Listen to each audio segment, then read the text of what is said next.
aprenderaeducar.org, a Casa das Linguas e a Escola Infantil Violonchelo Blue patrocinan este programa.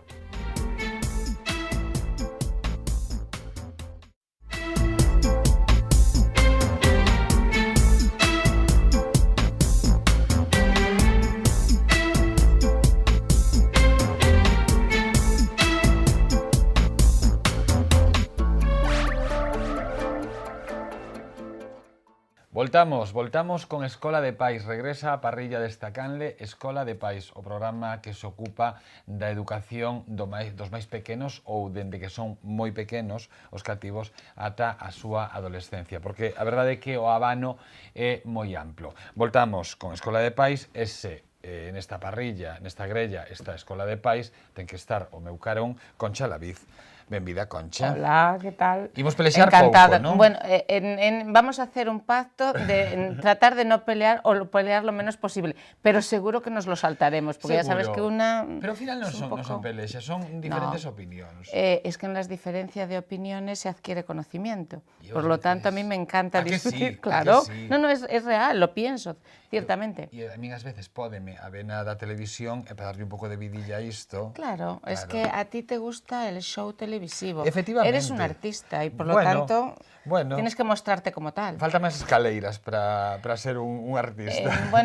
Llegaremos a ellas, non te preocupes. Mira unha cousa, comezamos unha segunda temporada de Escola de Pais, imos falar de diferentes temas como por exemplo os valores, o TDAH, o trastorno de déficit de atención. Algúnha idea así que estés a barallar na cabeza para vindeiros programas que poidas ir adiantando? Hombre, claro, vamos a ver, tendremos un tema que está muy en la palestra ahora mismo, que es el tema del acoso escolar, el acoso en las redes sociales.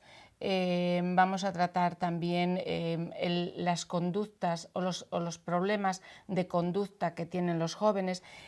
Un tema que me ha sorprendido mucho, que he estado investigando en estos días, que es el consumo que hay por parte de los jóvenes de sustancias en horarios, digamos, escolares, en los recreos, exactamente, en lectivos, o incluso también en salidas de fin de semana y demás, que fíjate, a mí se me ponían los pelos de gallina cuando me lo decían, y es que se está consumiendo entre los jóvenes de 13, 14 y 15 años sustancias al mismo nivel que yo. Pues me voy a poner por mí, no vamos a empezar ya a discutir el tema de los estados. Pero tú consumes sustancias, Concha, y vamos a empezar que un adulto. Que un adulto no, que nosotros, gente de mi generación, lo hacíamos con los...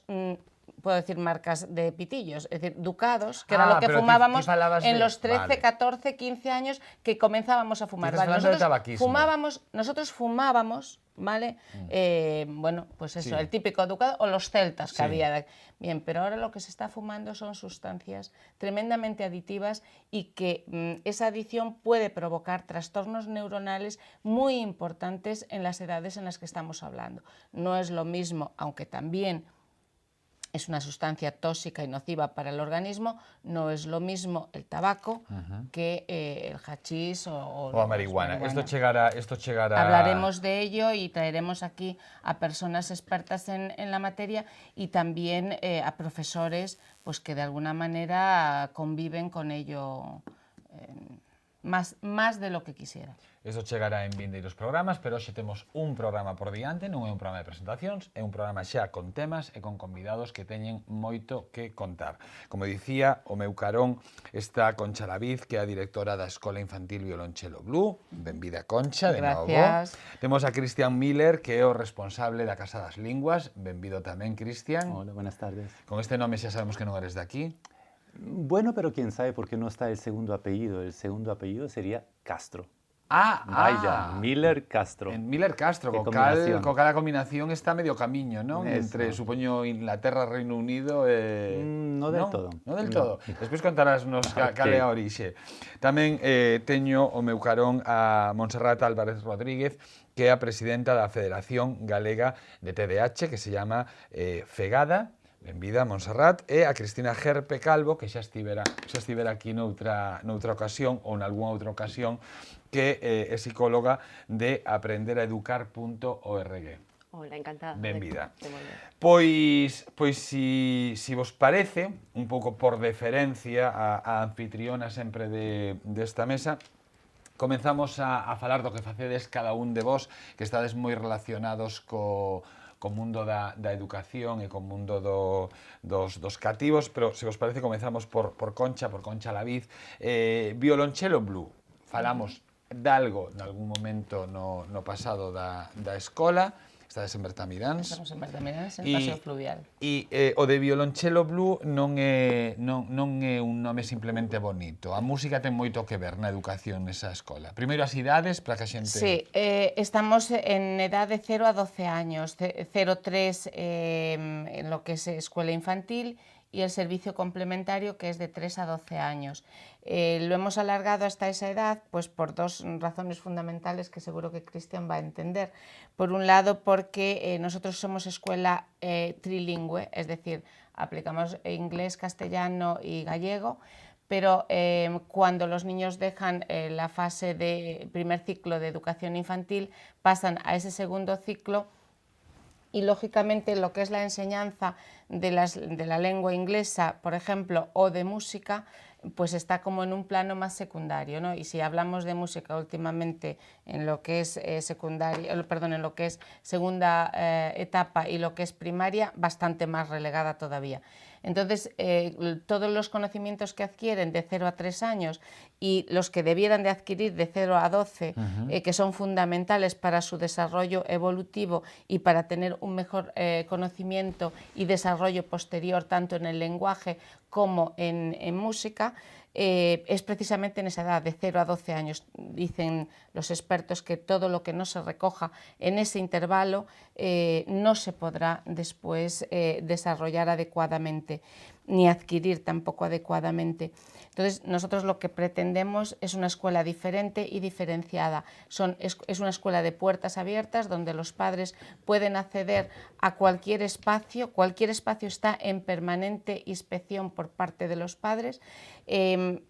Otro de los temas es la familia, la participación activa de la familia. Tienen la obligación los padres, cuando van a recoger al bebé, de pasar con ellos entre 10 y 15 minutos dentro del centro para que los niños sientan que realmente ese es su hogar también. Y luego, por otro lado, la diferenciación en cuanto a que estamos situados en un lugar privilegiado, como es el Paseo Fluvial, y por lo tanto gran parte de nuestras actividades las desarrollamos, siempre que la climatología nos lo permite, en el exterior. Nosotros trabajamos por proyectos más que por fichas, ¿vale? Aplicamos en todo en parte el sistema finlandés y sobre todo las nuevas tecnologías en cuanto, o las nuevas experiencias en materia educativa, en el sentido de trabajar las emociones. Es Pero decir, cando te refires a non traballades por fichas, sino por proxectos... ¿A qué me refiero? Pues mira, por ejemplo, si vamos a trabajar la primavera, porque la tenemos ahí al lado, ¿no? Primero le mostramos al niño algo en imágenes vivas, es decir, a través de un vídeo en una pantalla de televisión. Se les explica, trabajamos sobre qué es la primavera, cómo sale el sol, cómo florecen las plantas, qué plantas nos vamos a encontrar, cómo se alargan los días, tal. Y después salimos al exterior, es decir, vamos al paseo, hacemos la recogida de esas flores, hablamos y comentamos la temperatura, bueno, pues distintas cuestiones. Y después volvemos al aula, ¿no? Y en el aula comentamos qué es lo que hemos hecho tanto a través, o que hemos visto primero en la tele, luego lo que hemos palpado, y después lo dibujan o lo plasman y plasman ese colorido que ellos han visto, ¿no? Evidentemente no hacen un dibujo perfecto, pero sí vemos qué es lo que han percibido con los sentidos, claro, para después plasmarlo en esa hoja de papel. E cando te refires ao método finlandés? Me refiero a que, por ejemplo, se trabaja efectivamente por proyectos, la vida se hace todo lo más que se puede en el exterior y la participación activa de los padres en el sentido de que están obligados a pasar entre 10 y 15 minutos dentro del aula interactuando con otros niños y con el profesorado. E moitas máis cousas que se fan. Hay muchas más cosas. Bueno, el tema de la música, por ejemplo, que es fundamental. Es decir, tenemos niños que nuestros niños cuando salen con 3 años conocen perfectamente la escala musical. Cuando hablamos de trabajar la música, no hablamos solamente de escuchar canciones o de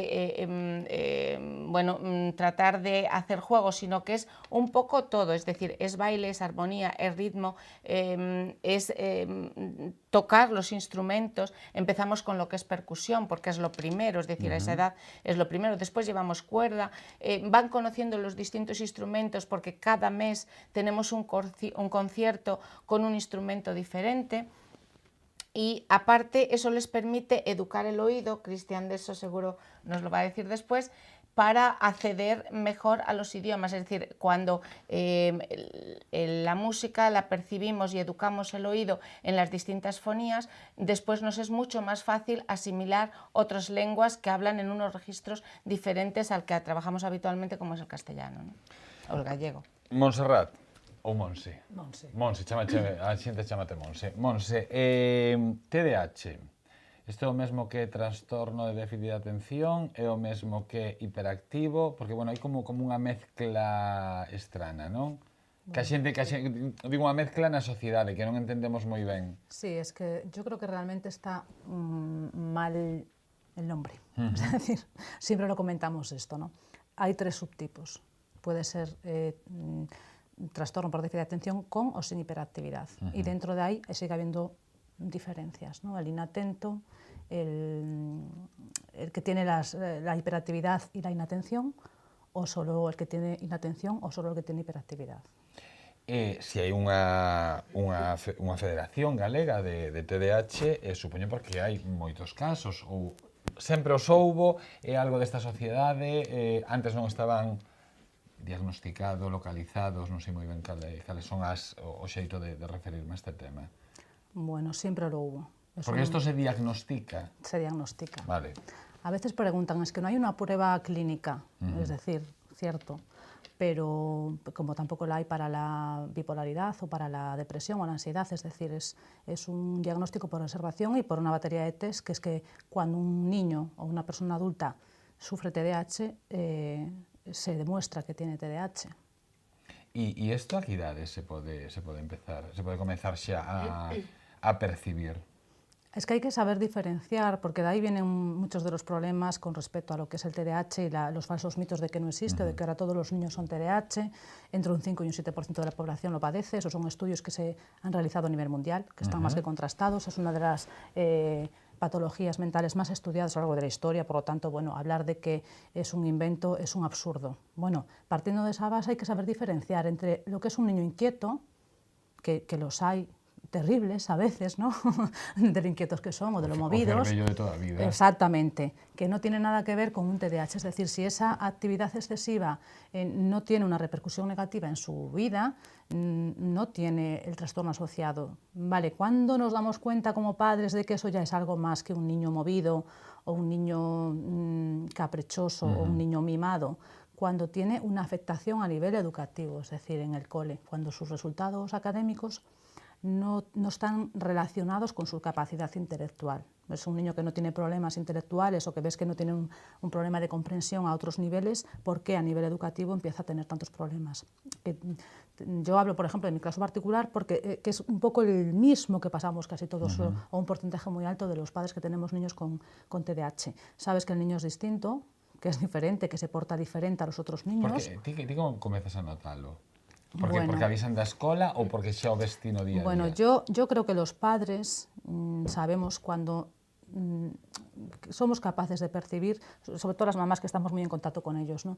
Que hay algo diferente en ellos, que son niños que yo ya tenía otra hija, pero incluso papás que son primerizos ven que recibes muchas críticas de alrededor, que lo tienes muy consentido, que lo tienes muy mimado, que puede ser, pero cuando eso persiste en el tiempo y ese comportamiento se da tanto en casa como en el colegio, como una actividad extraescolar o fuera del ámbito familiar, porque los niños suelen comportarse diferente en casa que fuera, eso es así, ¿no? Y se comportan bastante peor en casa a veces, y a los padres pues sí es cierto que nos marean y bueno, consiguen de nosotros, están todo el día observándonos y sabiendo hasta dónde pueden llegar, pero cuando esos comportamientos se dan fuera también, y empiezas a escuchar que si el niño es vago, que si el niño no te obedece porque no quiere, que si es despistado, que si es inmaduro, que si no alcanza competencias educativas pues porque no le da la gana. No, o sea, un niño pequeño en edades tempranas es incapaz de tener esa capacidad para modificar su comportamiento frente al entorno, es decir, algo está pasando, empiezan a llamarte del cole, ahí es cuando la alarma ya salta, porque antes lo toleras, es tu hijo y bueno, lo toleras o lo entiendes o lo sobreproteges pensando que es algo transitorio y que se va a quedar en casa, cuando ya trasciende. Más hoy en día, cuando las competencias académicas están tan sobrevaloradas y supervaloradas, que tu hijo vaya mal es un fracaso tremendo familiar, tú como madre, tu marido como padre, el entorno, y vamos, parece que ese niño no va a ser capaz de hacer nada en la vida, ¿no? Y modifica a vosa vida, lóxicamente, cando está diagnosticado. Sí, yo pasé un periplo. Hoy en día es un poco más fácil, ¿vale? Está todo, la sociedad está un poco mejor informada, incluso los médicos a nivel clínico, tú vas a un pediatra y es raro el pediatra que no ha oído hablar o que no sabe cómo derivar, ¿vale? A un psiquiatra para hacer el diagnóstico, porque sí es cierto que el diagnóstico en TDAH se hace a través de psiquiatría, ¿vale? Y que por observación un pediatra puede ver perfectamente ya que ese niño puede apuntar una serie de maneras, pero el diagnóstico tiene que ser psiquiátrico y apoyado por una batería de pruebas, las que hagan falta. A veces es muy fácil de diagnosticar, a veces es difícil, a veces se diagnostican una tarde, porque de verdad que los hay terribles, y a veces hacen falta días, incluso meses de observación, de ver cómo el niño va, ¿no? Pero bueno, sí te modifica la vida, sí cambia. Para mí fue un poco un alivio en principio, ¿eh? Yo pensé que tenía algo realmente más serio, porque era un niño que tenía dificultades académicas en el cole, se olvidaba de cosas, parecía que no oía cuando le llamaba, estaba en su mundo, bueno, una serie de comportamientos que son así un poco para una madre, un poco a ver qué pasa aquí, y lo marcas, intentas que entre dentro de la normalidad, dentro del sistema, dentro de tu rutina de casa, de lo que llevabas hasta ese momento, y no entra. Entonces, bueno, luego de tanto machacarlo empezó a tener como físicamente a desarrollar síntomas. Pues se mareaba, le dolía muchísimo la cabeza, tenía terrores nocturnos, lo machacábamos en casa, lo machacábamos en el cole y empecé a hacer una serie de pruebas, pues sí de acuíferos, que sí, a ver si era de oído, a ver que yo ya estaba pensando que tenía realmente pues algo serio, ¿no? Y llegó una psiquiatra que me cogió un día y me dijo, a ver, tranquilízate, porque yo ya estaba como desesperada, quería que le hiciesen un TAC, quería que le hiciesen algo, que le viesen. Y ahí empezó a hacer una batería de pruebas, unos test, y bueno, pues me dio el diagnóstico, no sabía ni lo que era, ¿eh? Me dijo, tu hijo tiene TDAH, yo, Dios mío, ¿se cura, no se cura, qué es eso? Vida normal, ¿no? Sí, por supuesto. Cristian, a Casa das Linguas, máis ou menos supoñemos o que facedes ali, non? No es tan difícil deducir. Claro. Estades sí. en área central. Tenemos 3 centros aquí en Santiago, estamos en área central, en Casas Novas, donde empezamos, y en Concho tenemos otro centro. Sí, Casa das Linguas, porque, hombre, la mayoría de la gente pide el inglés, pensando que si los niños, hablando ahora de los niños ya que estamos en este ámbito, los niños que ahora tienen a lo mejor pues, 4 o 5 años, cuando tengan 25, con inglés está todo arreglado, ¿no? Sí. Y es ahí donde nosotros también decimos, mira, pues no opinamos lo mismo. Vivimos en un mundo globalizado, queramos o no, es simplemente un hecho. En una comunidad europea aún sigue siendo una comunidad, a ver cómo sigue, ojalá que siga así, donde se habla muchos idiomas y donde podemos tener una lengua franca para viajar, como era el latín en la Edad Media. Pero una cosa es tener un idioma para moverte porque no vas a viajar ahora a hacer un viaje por Europa y aprenderte 5 idiomas. Pero para utilizarlo de forma profesional, sí que es otra cosa, ¿no? Entonces... ¿Qué idiomas ofertades na Casa das Linguas? Estamos con inglés, alemán, francés, chino. Ahora tenemos también un curso de ruso para niños. Lo que haga falta. Y lo que estabas diciendo tú ahora me parece muy bien, y si puedo enganchar ahí un poco, porque nosotros también empezamos ya con los bebés que vienen junto con un adulto. ¿Y por qué? Pues porque lo que estáis haciendo vosotros también, ¿no? Todo se está formando desde el momento que nace un bebé, e incluso antes, y está registrando, está grabando los sonidos, está creando un abanico de sonidos que luego todo lo que ya no escucha en su alrededor lo va dejando otra vez. Y nos quedamos con nuestra lengua materna.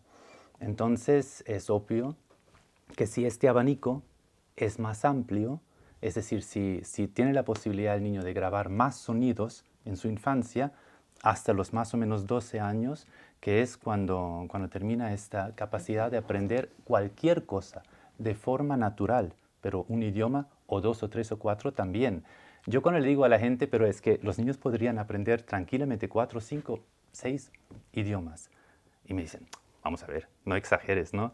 Y digo, pero mira, yo simplemente tengo que coger nuestro caso. Es un caso muy especial porque, ya te dije, el segundo apellido Castro, así que yo soy hijo de un padre alemán y una madre colombiana, que estoy casado con una griega, que nos conocimos en Alemania, que era hija de migrantes.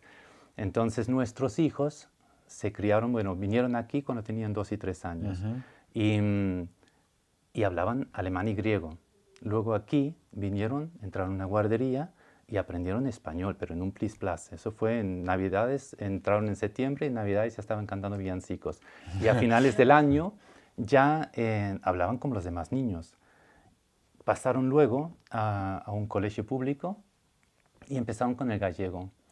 Y después de muy poco tiempo también tenían el gallego ya aprendido, que yo incluso un día fui porque había una profesora de la niña que era muy gallega, sí, y nosotros muy contentos, somos unos fans de idiomas, entonces incluso estamos también en cursos de gallego, mi mujer hizo el perfeccionamiento también, pero decimos, bueno, que no la machaque demasiado porque ni sabíamos si nos íbamos a quedar aquí o no, y hablando con ella, un día dijo, es que yo ya quería hablar con estos padres porque decía Melina Miller, no, gallega no es. Y me dijo, pero si te digo que es la única en clase que nunca me confunde español y gallego. Y ahí ya casi yo me voy de espaldas también, porque es que sé que esto funciona así, pero cuando me dijo esto, una niña que no escucha nunca gallego, donde no vamos los fines de semana a comer las feijoas en casa de la abuela, a la familia de la aldea, y que lo tenía así. Luego convivíamos siempre con gente de habla inglesa, tipo au pair, y aprendieron inglés de forma completamente natural. Luego empezaron con el francés y ya son adultos y tienen todos esos idiomas a nivel nativo. O de que souberan falar galego, en la que non vivirades aquí tamén no mundo hai lusofonía en diferentes puntos que tamén lle podía beneficiar sabelo. Por supuesto. Solo dades clase a nenos? No. No, tamén a adultos. Empezamos ya con bebés, pero luego a partir de los 3 años los niños vienen solos. Bueno, vienen solos. Los llevan los padres, pero en las clases están ya solos. Que sea necesario este adulto. Y en pequeños grupos, eso sí que es una gran diferencia también con las clases normales, ¿no? de los colegios. Tenemos grupos muy reducidos de entre 4 y 8 alumnos. Y luego toda la infancia, y que lo único es que lo que cambia frente a las clases con los adultos es la metodología, claro. Pero que la tienes que adaptar muy bien, pero enfocado siempre en el hablar. Y esto es algo que es en común también con los adultos, salvo que sea ahora un curso de preparación de examen, B1, B2, lo típico, es simplemente un curso de preparación de examen, ¿no? Pero de resto es siempre de un sistema comunicativo. Desde el primer momento que un niño entra, escucha solo inglés o el idioma que sea que vaya a aprender y hablando ya y escuchando frases enteras, nada de listas de vocabulario que luego se examina en un examen por escrito, que esto es lo que nos lleva a la situación que estamos, ¿no? Que Vocal, facendo memoria, os teus fillos a día de hoxe saben falar grego, alemán, galego, castelán e inglés, supoño. 5 idiomas. Y francés. E francés. El francés, que la niña que está en el bilingüe. El niño ahora, bueno, el niño, perdón, es que yo no me quito esto de encima. Mi hijo que tiene 19 años. Claro, tienes el niño. 19 años, claro. que sigue siendo el niño. Se fue Será ahora... niño siempre, no te preocupes, te lo digo por experiencia. Pues ahora se fue a Italia porque quería aprender italiano. Ya aprender idiomas es más bien una afición. Y dice, papá, yo quiero aprender ruso, chino y árabe. Y digo, hombre, te escogiste los más fáciles, ¿no? Porque... Pero ya es eso lo que decía. Si tienes un registro tan amplio, también de diferentes idiomas, de idiomas de flexión, por ejemplo, que tiene mucha gramática, como el alemán, de idiomas de tonos, como puede ser el chino, pues diferentes tipos de idiomas también, pues es mucho más fácil después aprender otro, ¿no? Ya es, bueno, es así, pues perfecto, ya lo entendí, perfecto, ¿no? Entonces, claro, es mucho más fácil. Por eso deberíamos quizás pensar en eso con los niños, ¿no? Los que aprenden instrumentos ya de pequeño y dices ya las notas y todo esto es muy fácil para ellos. Pero bueno, y nosotros lo que noto, y eso sí que es algo que decía que nos lleva a la situación que tenemos, a mí me gustaría tener ese sistema, simplemente que aprendan escuchando y hablando, pues hasta esos 12 años por lo menos, ¿no? Cuando entran ya en secundaria, que es... Si no hasta los 12, vamos a pedir hasta los 6 y después ya... No, por lo menos hasta los 10. Lo que pasa es que, para dar un ejemplo, simplemente para entender este fallo del sistema, nosotros introducimos ahora también a partir de los 8 años unos libros para que aprendan a escribir, algo que yo no estaba muy de acuerdo. ¿Pero por qué? Porque me llegaban padres de niños de 6 añitos diciendo, Cristian, es que tengo un problema, a mí me parece genial porque aprenden tan bien con vosotros, pero está suspendiendo. Y digo, con 6 años, ¿cómo va a suspender si estoy seguro que es la mejor de la clase? Y dijo, sin ninguna duda, lo que pasa es que los exámenes ya son por escrito con una niña de 6 años. Es que vamos a ver. Entonces, claro, esto y en general la enseñanza tan fijada en la teoría es lo que nos lleva a muchas situaciones también... Es que no modificamos el sistema, no. Nos adaptamos al sistema. Falaremos do sistema, facemos unha cousa, facemos un pequeno parón neste Escola de Pais de hoxe, neste primeiro Escola de Pais, voltamos de seguido, falaremos con Cristina de aprenderaeducar.org e falaremos, como non, do sistema educativo. Aprenderaeducar.org, a Casa das Linguas e a Escola Infantil Violonchelo Blue patrocinan este programa.